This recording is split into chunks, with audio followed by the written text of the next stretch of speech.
오늘 우리에게 주시는 말씀 시편 78편 70절부터 72절까지입니다. 또 그의 종 다윗을 택하시되 양의 우리에서 취하시며 젖양을 지키는 중에서 그들을 이끌어내사 그의 백성인 야곱 그의 소유인 이스라엘을 기르게 하셨더니 이에 그가 그들을 자기 마음에 완전함으로 기르고 그의 손에 능숙함으로 그들을 지도하였도다. 이것은 살아계신 하나님의 말씀입니다. 아멘. 제가 일터에 대한 이야기를 하고 있습니다. 오늘 세 번째 시간인데 오늘로 마무리를 하고자 합니다. 제가 우리 고등학생들이 있는 이곳에서 나눌 수 있는 일터에 대한 이야기는 또 그렇게 많지는 않은 것 같아요. 왜냐하면 경험이 아직 없으니까. 그래서 한 여기까지만 일단 하고 마무리를 이제 하려고 하는데요. 여러분들이 일단 이거를 이렇게 기억을 했으면 좋겠어요. 첫 번째 강의는 한번 따라해 볼까요? 구원으로의 부르심과 직업으로의 부르심, 그 이야기를 했습니다. 우리를 하나님으로 부르심, 우리가 다 공통된 부르심이 있어요. 이게 일반적 부르심, 구원받는 백성으로의 부르심이에요.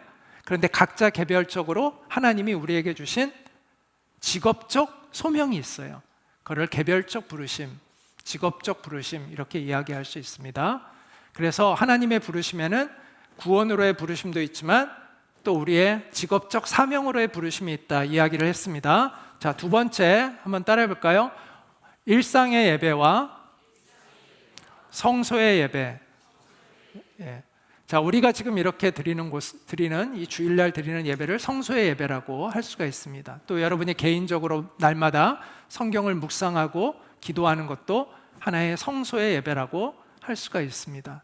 그런데 그것만이 아니라 우리가 살아가는 삶의 그 모습과 모든 양식과 그 삶의 태도 모든 것들이 하나님이 받으시는 예배가 될 수 있다라고 얘기를 했습니다. 그래서 그것을 이제 일상의 예배, 성소의 예배가 없으면 일상의 예배는 유지될 수 없다라고 말씀을 드렸어요. 그리고 일상의 예배가 없다면 성소의 예배는 완성될 수 없다라고 말씀을 드렸습니다. 그러니까 지난주에 이야기를 했죠. 자, 또 한번 따라해 볼까요? 영성과 전문성. 오늘은 이 영성과 전문성에 대한 이야기를 하려고 하는데요. 자, 구원으로의 부르심, 직업으로의 부르심, 일상의 예배와 성소의 예배, 그 다음에 영성과 전문성 이렇게 기억하기 쉽게 말씀을 드렸습니다. 자,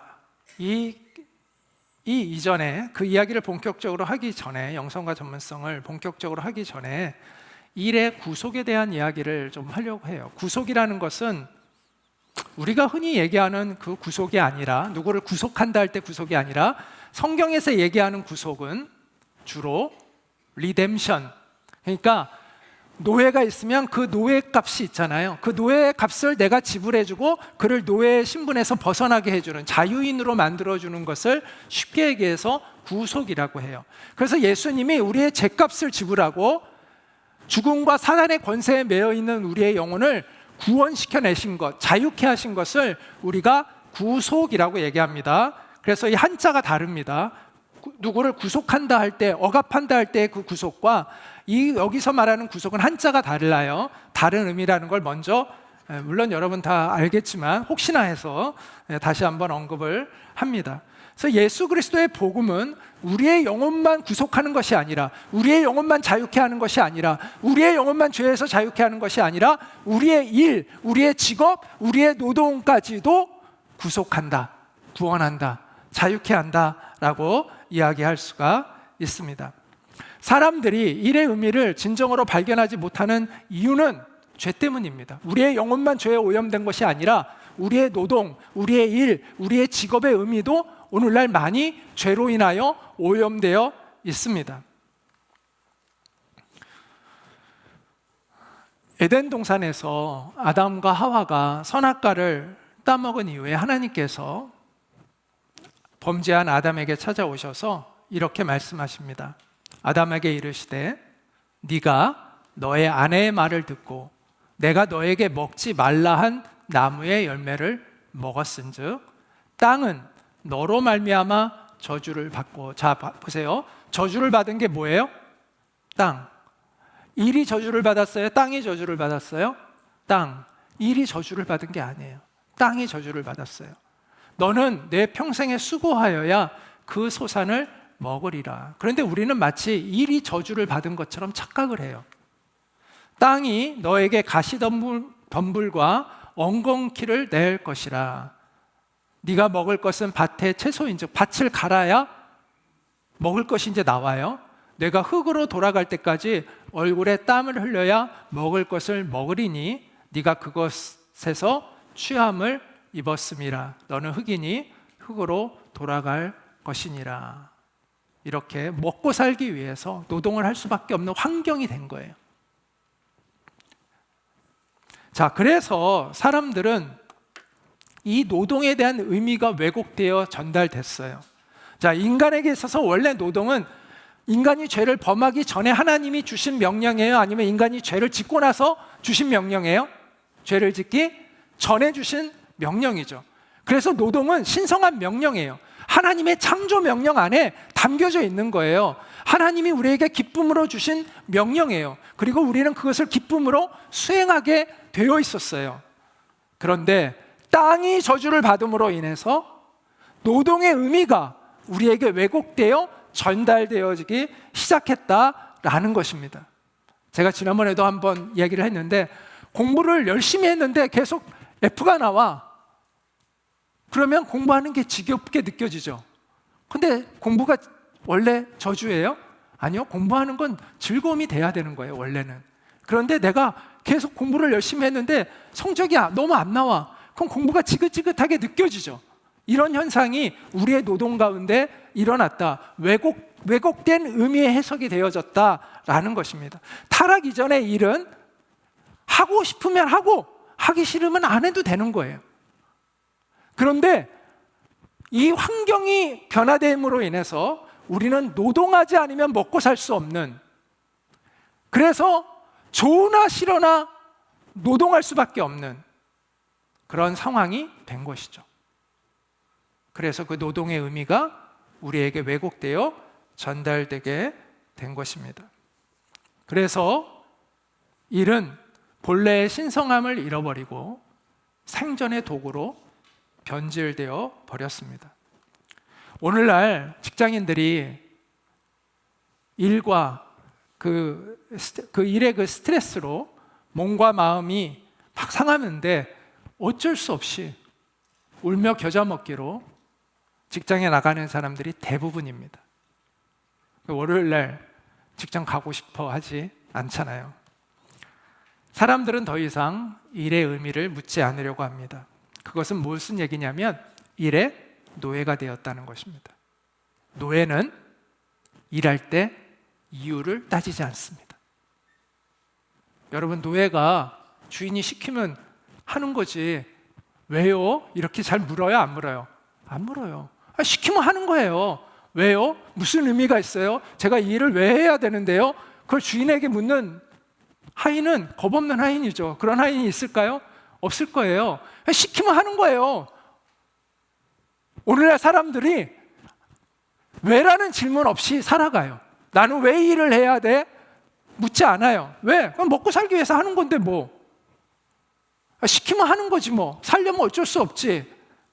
일의 노예로 살아가고 있는 거죠. 그러나 우리가 복음을 믿게 되면, 예수님은 내 삶의 주인이 되면 주님이 물으세요. 너 왜 그 일을 하려고 하니? 라고 물으세요. 우리가 그 대답을 하는 순간, 내가 왜 이 일을 해야 되느냐에 대해 주님 앞에서 대답할 때 우리는 거룩한 하나님의 일꾼으로 새롭게 태어나는 거예요. 소명을 찾게 되는 거예요. 내가 하는 일 속에서 소명을 찾게 돼요. 그래서 그 죄는 더 이상 생존의 도구로 있는 것이 아니라 하나님의 거룩한 사명이 되는 것이죠. 죄는 노동을 생존의 도구로 만들었어요. 뿐만 아니라 탐욕의 도구로 만들었어요.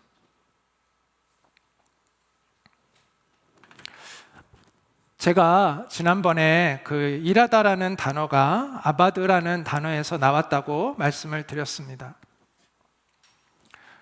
이 아바드라는 단어는 되게 재미있는 게 두 가지의 의미를 다 가지고 있다고 했어요. 일하다는 의미도 있고 예배하다는 의미도 있다라고 말씀을 드렸습니다.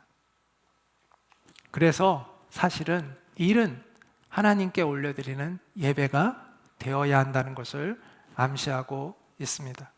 그런데 인간이 타락한 이후에는 하나님을 예배하기 위해서 일하는 게 아니라 생존을 위해서, 먹고 살기 위해서, 또는 내 욕망, 내 탐욕을 채우기 위해서, 극대화시키기 위해서 일을 하는 경우들이 많이 있습니다. 그래서 일에도 구원이 필요합니다. 죄사함이 필요합니다. 죄에서 깨끗게 함이 필요합니다. 구속이 필요한 것입니다. 그래서 우리의 영혼만이 아니라 우리의 노동도 주님의 보혈로 깨끗함을 받아야 합니다. 성경은 그렇게 되었다고 말씀합니다. 자, 우리가 이 말씀 같이 한번 보도록 하겠습니다. 같이 읽어볼까요? 시작. 아버지께서는 모든 충만으로 예수 안에 거하게 하시고 그의 십자가의 피로 화평을 이루사 만물 곧 땅에 있는 것들이나 하늘에 있는 것들이 그로 말미암아 자기와 화목하게 되기를 기뻐하심이라. 자, 십자가의 피로 화평을 이루었는데 만물, 그 만물 안에 일의 의미도 포함되어 있는 것이죠. 그 만물 안에 직업도 노동도 포함되어 있는 것이죠. 그 모든 것이 예수님의 십자가로 하나님과 올바른 관계를 맺게 되었다, 하나님과 화목하게 되었다라고 이야기하고 있는 것입니다. 그래서 예수님의 십자가는 우리와 하나님과의 관계를 회복시킵니다. 그리고 노동의 의미를 회복시킵니다. 그래서 더 이상 생존을 위한 일에 머무는 것이 아니라 하나님이 주신 소명을 이루는 일이 되는 것이고, 내 탐욕을 채우는 일이 아니라 하나님의 사랑과 공의를 증거하는 그러한 일이 되어지는 것이죠. 우리가 그 의미를 깨달을 때 우리는 일터에서 하나님의 뜻을 이루어가는 사역자로 살아가게 됩니다. 목회자만 사역자가 아니에요. 여러분도 사역자예요. 자, 보세요. 오늘날 평신도 사역이라고 하면, 저는 평신도라는 말 자체가 또 그 말이 좋으냐 나쁘냐 이런 논란을 하는데, 하여튼 저는 목회자만이 사역자라고 생각하지 않습니다. 모든 일반 성도들이 다 사역자예요. 단지 저는 교회를 중심으로 사역을 하는 거고, 우리 성도님들은 이제 내일부터 가는 또 일터에서 사역자로 핵심이 되어서 살아가는 거고, 우리 학생들은 또 각자의 삶의 영역에서 사역자로 살아가기 위해서 지금 준비하고 있는 거죠. 자, 그런데 보세요. 오늘날 교회가 평신도 사역을 어떻게 축소시키냐면, 평신도들이 목사를 대신해서 양육하고 복음을 전하고 이런 것만 생각해요. 물론 그것도 중요한 사역이에요. 그러나 정말 평신도 사역의 진수는 뭐냐? 목사를 대체하는 것이 아니라 목사가 할 수 없는 일을 하는 거예요. 평신도 사역의 진수는 목사가 할 수 있는 일을 대신하는 것이 아니라, 그 일부분을 도와주는 것이 아니라, 정말 사역의 진수는 뭐냐? 여러분의 일터에서, 여러분의 직업의 현장에서 여러분이 하나님의 뜻을 받들어서 살아가는 사람이 되는 거예요. 우리가 선교적 교회라는 것에 대한 이 의미도 많이 왜곡되어 있어요. 선교적 교회라고 하면 단기 선교를 많이 가는 교회를 선교적 교회로 착각을 해요. 해외 선교를 많이 하는 교회를 선교적 교회라고 생각을 해요. 물론 선교해야죠. 그걸 하지 말자는 게 아니에요. 근데 선교적 교회의 원래 의미는 그런 의미가 아니에요. 원래 의미가, 선교적 교회의 의미는 한 사람 한 사람들의 성도들이 그들의 삶의 자리에서 선교사적 사명감을 가지고 그들이 살아가는 삶의 현장에서 살아가도록 하는 교회, 그런 교회를 선교적 교회라고 원래 하는 거예요.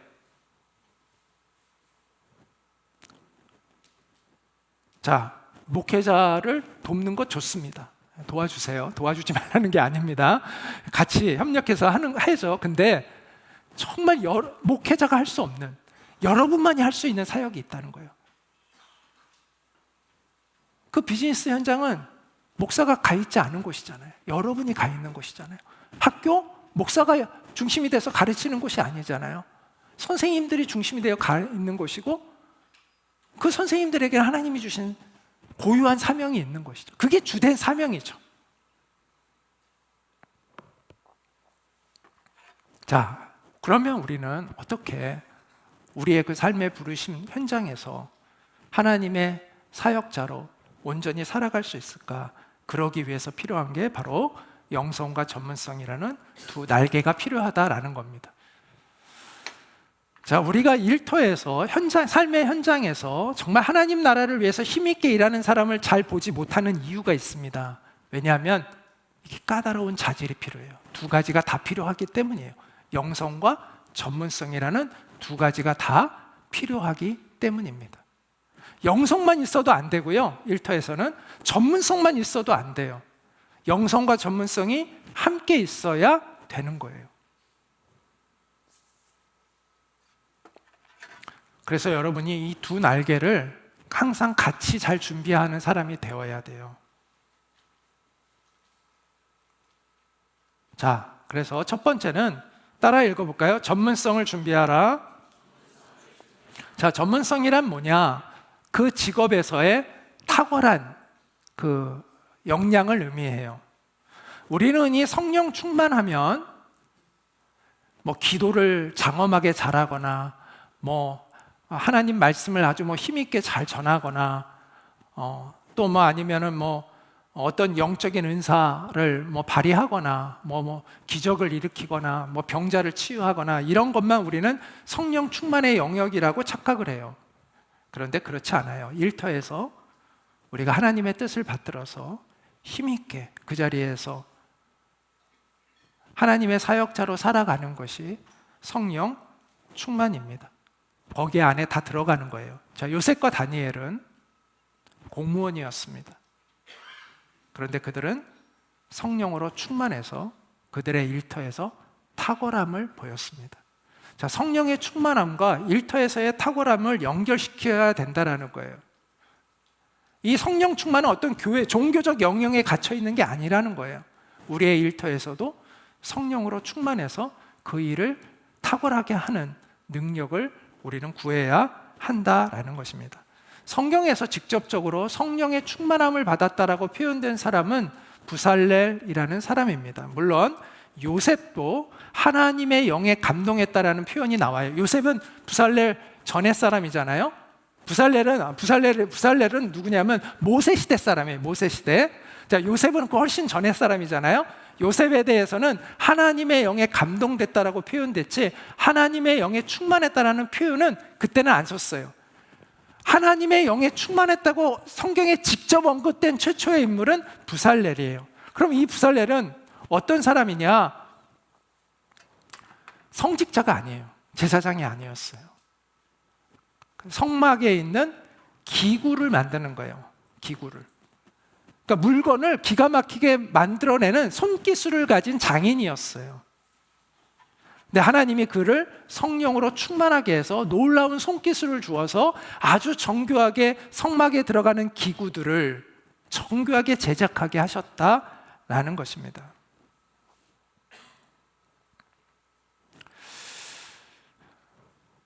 성경에 최초로 성령의 충만함으로 언급되어진 사람은 제사장이 아니라 노동자, 기능공, 장인이었다라는 것이 매우 흥미롭습니다. 오늘날 이런 부살렐 같은 사람이 필요합니다. 성령의 충만함을 받아서 그 분야에서 탁월한 능력을 발휘하는 사람, 그러한 기능인, 그러한 근로자, 그러한 직업인, 그러한 기술자, 이런 사람들이 오늘날 너무나 필요한 시대입니다. 자, 우리가 잘 아는 다윗 왕 역시 성령의 충만함을 받았던 사람이었습니다. 그날 이후로 다윗이 여호와의 영에게 크게 감동되니라 이러한 표현이 있습니다. 그런데 이 다윗에 대하여 오늘 아까 우리가 읽었던 본문에 보면 자, 다윗이 목자인 것처럼 표현을 해요. 실제로 목자였어요. 그렇죠? 양을 치는 목자였어요. 그 다윗의 직업을 가지고 다윗이 이스라엘 백성을 이끌어가는 리더십에 대한 이야기를 해요. 그러면서 그는 누구예요? 다윗은 그들을, 이스라엘 백성들을 자기 마음의 완전함으로 기르고 그의 손의 능숙함으로 그들을 이끌었다라고 얘기해요. 자, 여기서 영성과 전문성의 표현이 나오죠. 마음의 완전함은 그의 영성을 의미하고 손의 능숙함은 그의 전문성을 의미해요. 아까도 얘기한 대로 다윗은 실제로 목동이었어요. 양을 치는 목동이었어요. 그리고 다윗에게는 특별한 손놀림이 있었어요. 손에 능숙함이 있었는데 그게 뭐죠? 돌팔매질을 기가 막히게 했어요. 근데 이게요, 그 당시에 목자에게 있어서는 굉장히 특별한 능력이에요. 왜냐하면 맹수로부터 자기의 양들을 보호하기 위해서 소년이 그 맹수와 어떻게 싸우겠어요? 근데 이 돌팔매의 기술을 익혀서 자기 그 어린 양들을 죽이려고 하는, 잡아먹으려고 하는 맹수를 다윗이 쫓아냈던 것이죠.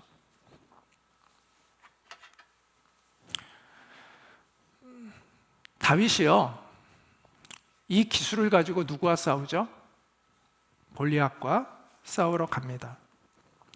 자, 다윗이 이렇게 사울 왕에게 얘기합니다. 내가 저 골리앗을 맞서 싸우겠다고 이제 자원하면서 다윗이 사울에게 말합니다. 주의 종이, 자기를 얘기하는 거죠. 아버지의 양을 지킬 때 사자나 곰이 와서 양떼에게 새끼를 물어가면 내가 따라가서 그것을 치고 그 입에서 새끼를 건져내었고. 대단하죠. 그것이 얼마나 나를 해하고자 하면 내가 그 수염을 잡고 그것을 쳐 죽였다고 얘기합니다. 대단하지 않습니까? 주의 종이 사자와 곰도 쳤은즉 살아계시는 하나님의 군대를 모욕하니 할례 받지 않은 블레셋 사람이리까. 하나님의 모욕하는 블레셋 사람을 내가 처단하겠다고 이야기하는 거죠. 그가 그 짐승의 하나와 같이 되리이다. 또 다윗이 이르되 여호와께서 나를 사자의 발톱과 곰의 발톱에서 건져내셨은즉 나를 이 블레셋 사람의 손에서도 건져내시리이다. 이렇게 이야기를 합니다. 그래서 다윗은요, 갑옷을 벗어 던집니다. 그리고 왕이 준 그 칼도 무거워, 그만둬요. 그리고 나서 어디 가서 뭐 하는지 아세요? 강가에 가가지고 매끄러운 돌 5개를 줍습니다. 자, 여러분 같으면 돌을 몇 개 주었을 것 같아요? 저 같으면 한 100개는 주었을 것 같아요. 이렇게 안심이 되잖아요. 돌이 많아야. 그래서 막 계속 도망다니면서 막 마실 때까지 돌을 던질 것 같아요. 그렇죠? 근데 다윗이 몇 개를 주셨다고요? 5개. 그 이야기는 뭘 의미하는지 아세요? 한 방에 보낼 자신이 있는 거예요. 그런데 혹시 몰라서 2개, 그래도 혹시 몰라서 3개, 만에 하나를 예비해서 5개를 잡은 거예요. 한 방에 보낼 자신이 있는 거예요. 그래서 이제 골리앗과 맞섭니다. 서로 이제 탁 달려가기 시작해요. 다윗이 돌을 거기 물매에다 딱 걸어가지고 던지죠. 바로 이마에 바로 꽂혀서 그 다윗이 거구가 쓰러지게 됩니다. 자, 흔히 사람들은 이렇게 착각합니다. 이 소년이 믿음으로 그 무모한 도전을 했는데 하나님이 그의 믿음을 보시고 하나님이 그를 이기게 하셨다라고 그렇게 흔히들 이야기를 합니다. 물론 하나님이 다윗을 이기게 도와주신 건 맞죠. 그 싸움의 승패는 사실 어떻게 될지 모릅니다. 골리앗도 굉장한 사람이잖아요. 그래서 승리가 예상될 수는 없지만, 그러나 한 가지 분명한 것은 다윗은요, 만만한 상대가 아닙니다. 우리는 흔히 착각을 해요. 다윗은 만만하고 다윗은 너무나 엄청났는데 이 소년이 믿음으로 그냥 무모한 도전을 해가지고 어떻게 우연히 하나님의 은혜로 어떻게 하다가 승리를 했다. 이 믿음 대단하다 라고 우리는 생각하기 쉬운데, 성경 본문을 자세히 보시면 아닙니다. 보세요. 다윗이요, 엄청난 자신감을 가지고 있어요. 근거가 있어요, 없어요? 자신감의 근거가 있어요, 없어요? 있어요. 돌 5개만 주웠다니까요. 그리고 다윗이요, 골리앗과 맞서 싸울 때 뭘 확인하는지 아세요? 성경을 보면 깜짝 놀래요. 뭘 확인하는지 아세요? 내가 이 골리앗을 물리쳤을 때 왕이 나에게 어떤 상을 줄 건 걸 2번 확인하고 가요.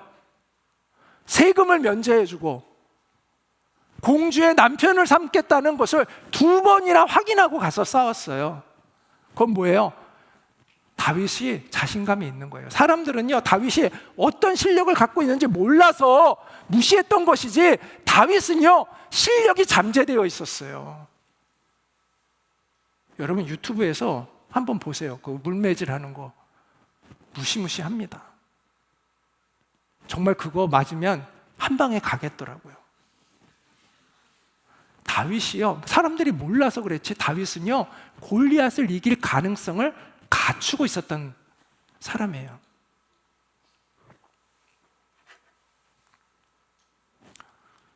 제가 무슨 얘기를 하고 싶은 거냐면, 다윗은 그냥 무모한 도전을 한 게 아니라 그 실력을 준비하고 있었다는 거예요. 그리고 다윗은요, 언제나 프로답게 살았어요. 군인이었을 때는 군인으로서 유능했고, 왕이 되었을 때는 왕으로서 유능했고, 항상 자기를, 그 전문성을 준비한 그러한 사람이었다라는 것입니다. 근데 여러분은 어떤가요? 여러분은 꿈이 있죠. 그러면 그 꿈을 위해서 무엇을 준비하고 있나요? 많은 사람들이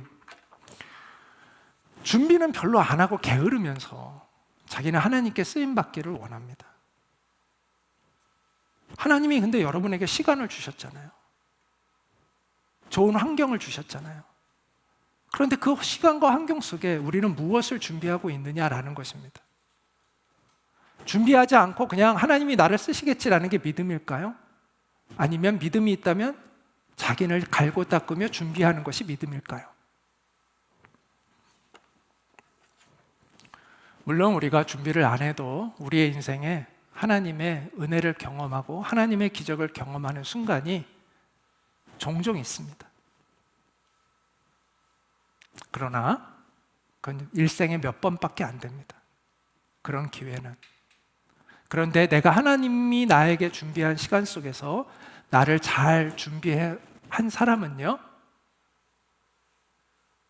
매일매일 하나님의 기적을 경험할 수 있습니다.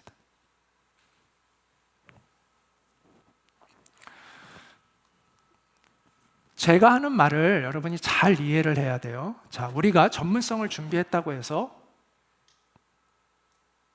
우리가 다 일이 될까요? 우리는 생각하면 이렇게 아니 하나님의 기적이라고요? 아니 내가 다 준비해가지고 내가 열심히 해가지고 내가 실력이 있으면 다 되는 거 아니에요? 거기에 무슨 하나님의 기적이 필요해요?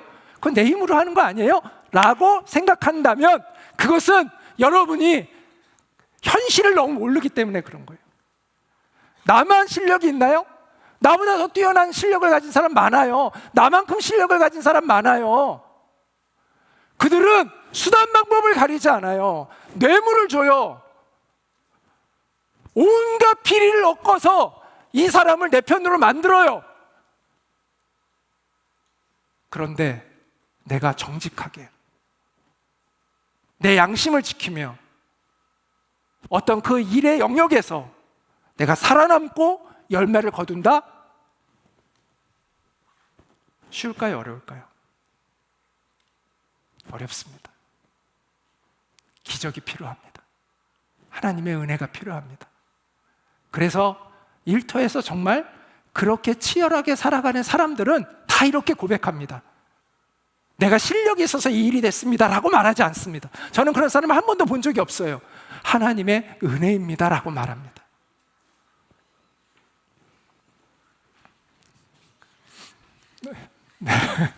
네, 환영합니다. 우리 어린이들. 네, 괜찮습니다. 네, 전혀 신경 쓰실 필요 없고. 문제는 여러분이야. 여러분들이 거기를 굳이 볼 필요가 없잖아요. 네. 그냥 놔두면 되는데. 자,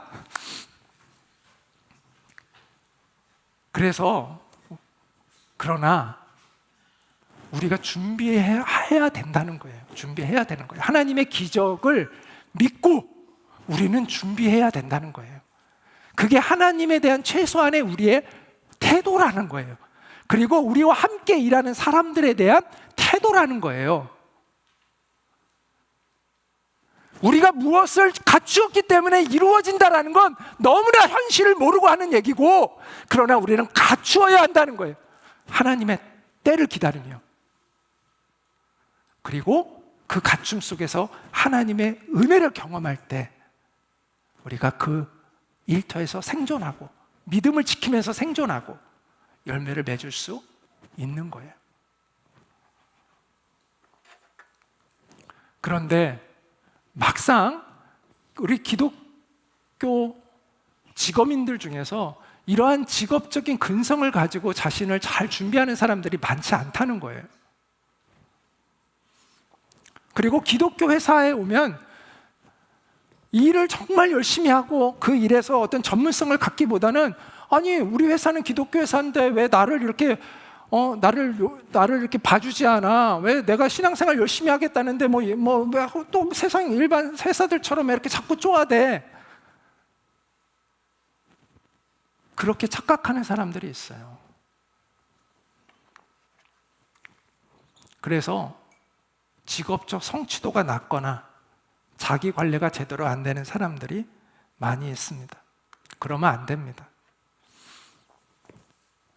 우리가 하나님께 영광을 돌리는 방법이 교회에서의 방법과 또 일터에서와 군인일 때와 다 다릅니다. 군인은 전쟁에서 승리를 해야만 하나님께 영광을 돌릴 수 있습니다.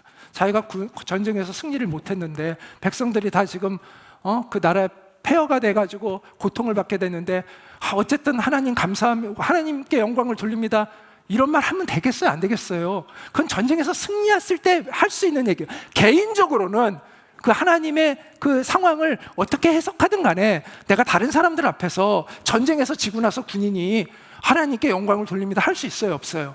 그러면 돼요? 안 돼요? 안 되는 거잖아요. 직장에서도 일을 정확하고 잘해야 하나님께 영광을 돌립니다라는 말을 그 일터에서 할 수가 있는 거예요.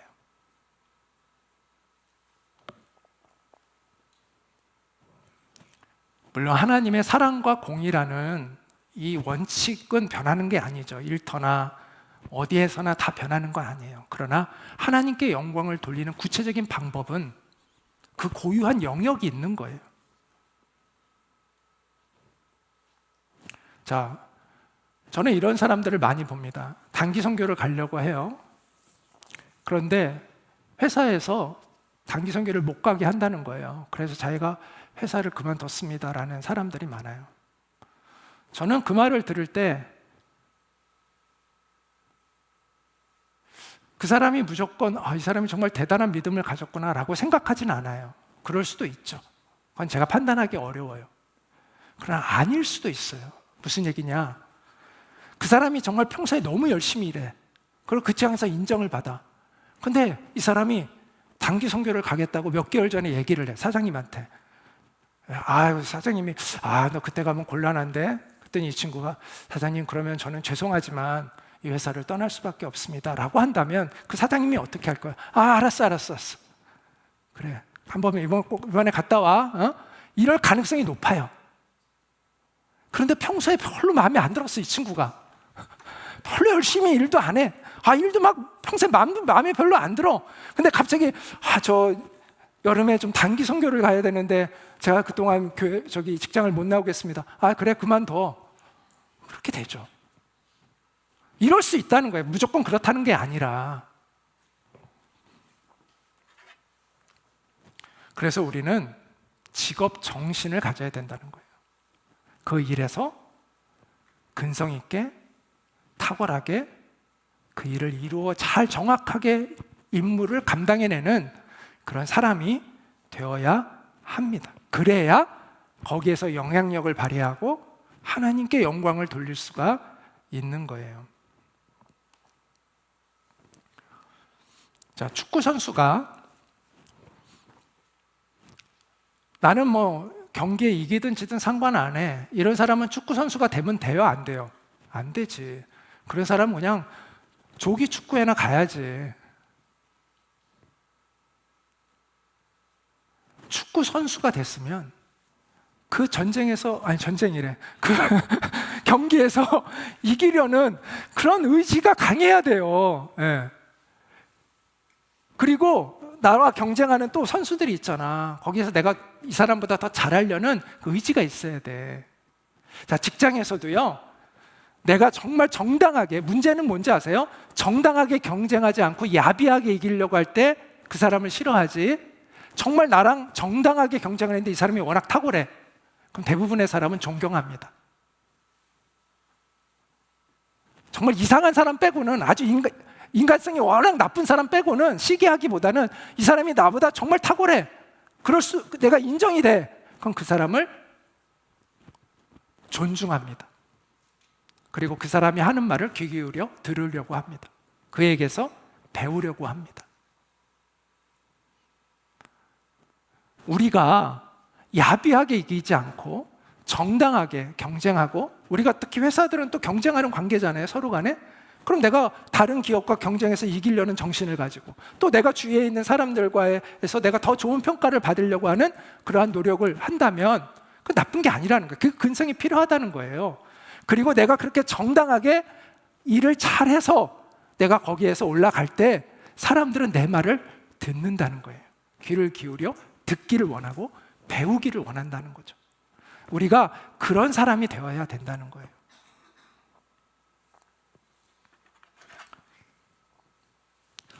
제가 어떤 경영 컨설팅 회사에 14년 동안을 제가 사목으로 있었어요. 근데 그 회사에서 신생 브랜드 이름은 얘기하지 않겠습니다만, 하여튼 그 브랜드를 출시하고 얼마 안 있다가 300억의 매출을 올렸어요.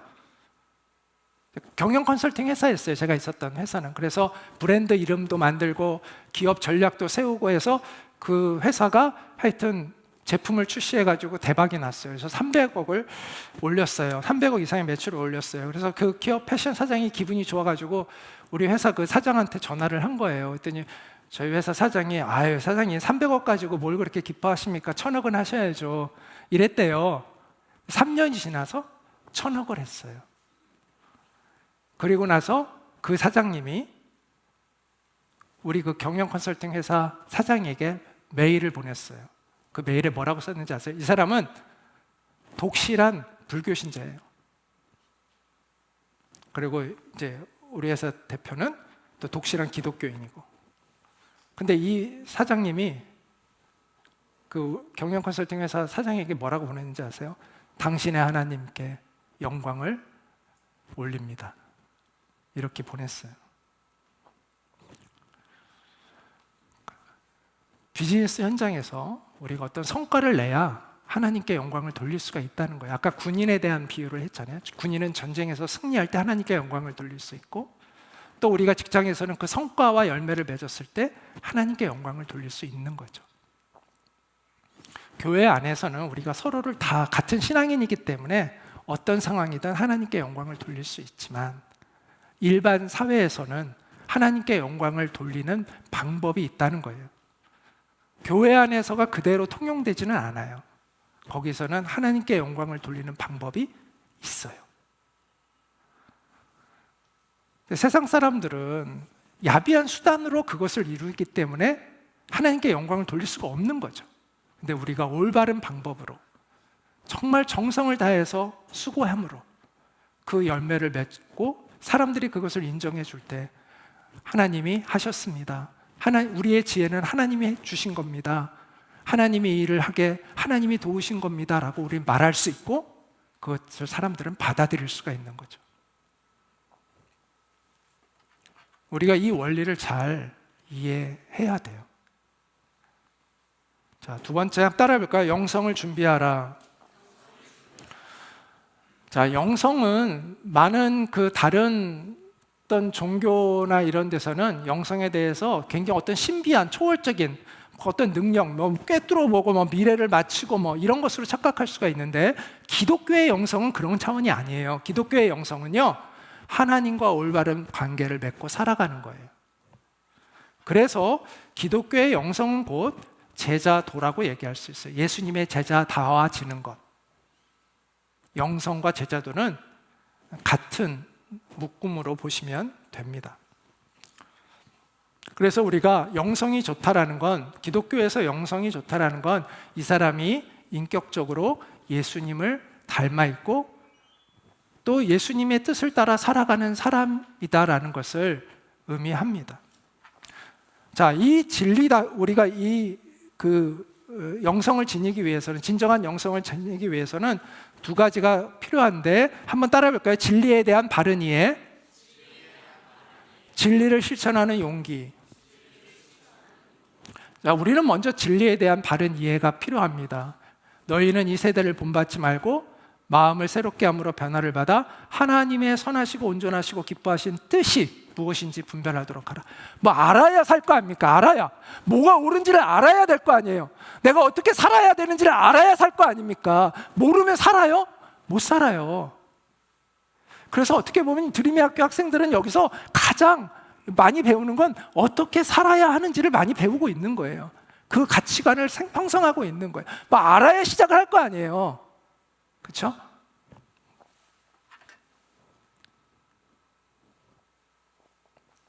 제가 전에 What to do의 비전과 How to live의 비전에 대한 이야기를 했습니다. 저는 진정한 비전은 무엇을 하느냐보다는 어떻게 사느냐라고 생각을 합니다. 그리고 우리가 어떻게 살아야 하는지, 무엇이 옳은 삶인지, 무엇이 하나님이 기뻐하시는 삶인지를 알려면 성경을 읽어야 됩니다. 성경만이 우리에게 그 꿈을 심어줄 수가 있어요. 자, 그런데 그래서 알게 됐어요. 우리 드림의 학교 학생들은 이제 많이 알아요. 자, 그러면 여러분은 이제 밖에 나가면 그렇게 잘 살 수 있을까요? 그게 어려워요. 왜냐하면 이게 필요하기 때문이에요. 진리를 실천하는 용기가 필요하기 때문이에요. 알아도 용기가 없으면 못 살아요. 알았어요. 그런데 이게 이 세상 문화와 부딪혀. 그리고 내 욕망과 부딪혀. 내 이기적인 자아와 부딪혀. 하나님의 진리는. 그러려면 이걸 극복해야만 내가 그 진리대로 살 수 있어요. 머리로는 아는데 내 삶이 움직이지를 않아. 움직이려면 믿음과 용기와 결단이 필요해요.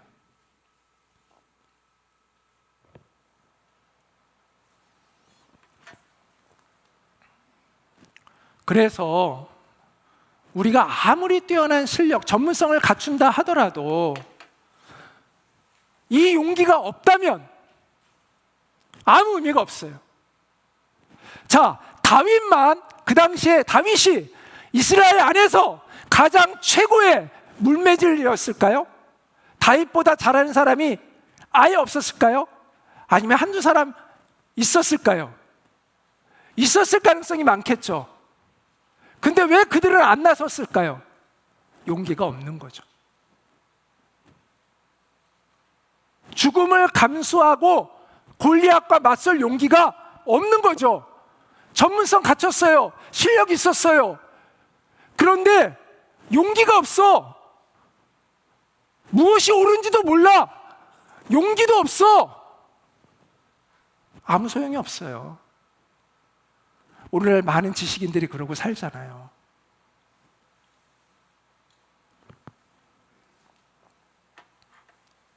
그 탁월한 전문성 아무리 가지고 있으면 뭐합니까? 그것 가지고 죄만 짓고 권력 있는 사람들의 밑에서 그 악한 줄 알면서도 거기에 굴복하며 살고 내 욕심이나 채우고 산다면 그 전문성 있어서 뭐예요?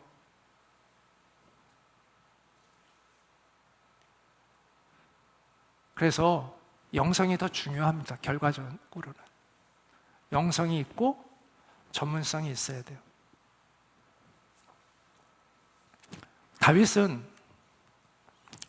하나님의 이름으로 나아갈 용기를 가지고 있었습니다.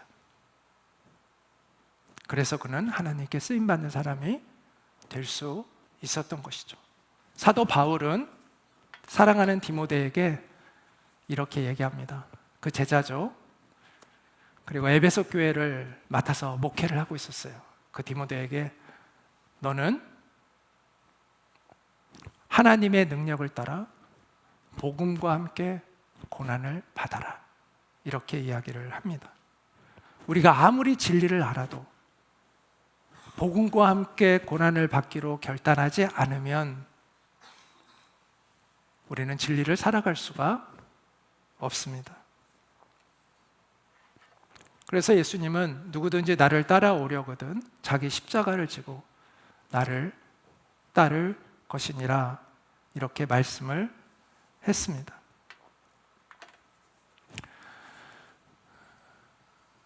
우리가 죽기로 결단하고 나아갈 때 물론 거기에 많은 어려움은 있지만 저는 하나님께서 우리에게 승리를 주실 거라고 생각을 합니다. 여러분, 필사즉생이라는 말이 있잖아요. 죽고자 하는 자는 살 것이다. 이순신 장군이 했던 말로도 또 많이 유명한 말이죠. 근데 이 말을 성경에도 있죠. 에서가 죽으면 죽으리라. 이 결단을 하고 갔을 때 하나님은 에서를 통해서 이스라엘 백성들을 살리는 하나님의 역사를 이루었잖아요. 우리는 그 각오로 복음과 함께 고난을 겪는다는 각오를 가지고 우리가 살아갈 때 우리는 하나님이 우리에게 주시는 승리를 경험하며 살아가게 될 것입니다.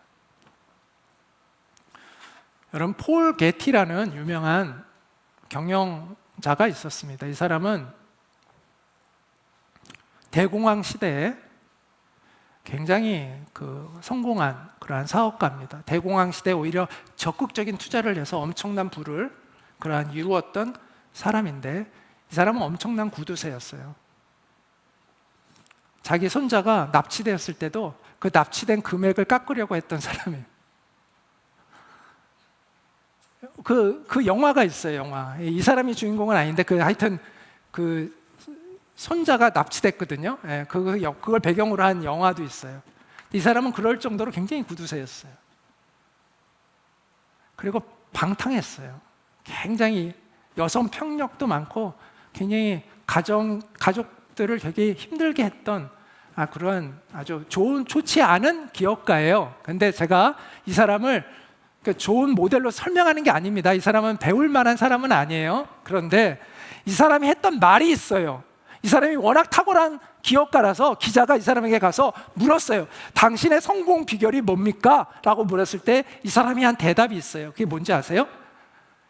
두 가지인데 하나는 올바른 판단력과 또 하나는 용기입니다라고 대답을 했다는 거예요. 제가 이 이야기를 듣고 깜짝 놀랐어요. 왜냐하면 아까 영적인 성공의 원리가 뭐예요? 분별력, 진리가 뭔지를 아는 것. 또 하나는 진리를 실천하는 용기. 근데 경영의 성공 원리도 마찬가지더라고요. 그래서 원리랑 비슷해요. 원리는 다 비슷하구나. 경영 비즈니스에서 성공하는 원리나 영적으로 우리가 하나님 앞에서 성공하는 원리는 같구나. 올바른 판단력, 그리고 그 올바르다고 믿는 것을 향해 나아갈 수 있는 용기, 이 두 가지가 필요하구나 라는 것을 느꼈습니다. 일반적으로 하나님의 말씀은 오늘 설교가 좀 길죠. 이제 곧 끝납니다. 조금만. 자, 성경 말씀은 일반적으로 우리가 어떻게 살아야 하는지에 대한 분별력을 줍니다. 반면에 기도는 일반적으로 우리에게 알고 있는 진리를 실천할 수 있는 힘을 줍니다. 그래서 우리에게 말씀과 기도가 필요합니다. 그래야 우리는 진정한 제자로 살아갈 수 있습니다. 자, 이 이야기만 하고 마치겠습니다. 제가 어떤 대형 교회에서 평신도 사역을 하는 해외 선교사를 은퇴하신 분들을 해외 선교사로 직업 선교사로 파송하는 일을 하고 계신 어떤 장로님을 만났어요. 근데 자기가 그 일을 하면서 굉장히 일터 사역, 비즈니스 선교 사역 이런 거에 대해서 회의감을 가졌다는 거예요. 그래서 왜요? 그랬어요. 그랬더니 왜냐하면 그 직업을 가지고 일했던 그분들이 그 직업을 가지고 가서 선교하도록 하는 훈련을 시키는데 이분들이 이런 이야기를 한다는 거예요. 대부분이 거의 다. 아니 내가 지긋지긋했던 그 일을 또 저 해외 선교사가 가지고 그 일을 또 해야 돼요? 이런다라는 거예요. 아 나는 이제 목사님들처럼 복음 전하고 그런 거 하려고 성경 가르치고 이런 거 하고 싶어서 선교사로 지원했는데 아니 내가 옛날에 했던 그 일을 거기 그 지긋지긋한 일을 거기서도 또 해야 돼요? 이런다는 거예요. 그래서 일터 사역과 비즈니스 선교 사역에 대해서 자기가 아 이게 정말 될까? 회의감을 가졌다는 거예요. 저는 근데 반대로 그 이야기를 듣고 이게 필요하다고 생각했어요. 일터 사역이. 왜? 아니 자 생각해 보세요. 교회 은퇴해가지고 직업을 이제 은퇴하고 해외 선교사로 갈 정도 되는 사람이라면 그분들이 보통 믿음입니까? 교회 안에서 정말 존경받는 그런 신앙인들이 아니겠어요? 그런 사람들조차도 그들의 일터에서는 아무런 소명감 없이 살았구나. 그걸 말해주는 거잖아요. 그런 사람들조차도, 그런 성도들조차도 그들의 일터에서는 주님과 아무런 상관없이 살았구나. 그래서 한국교회가 어려워졌구나. 저는 그렇게 생각이 들었어요.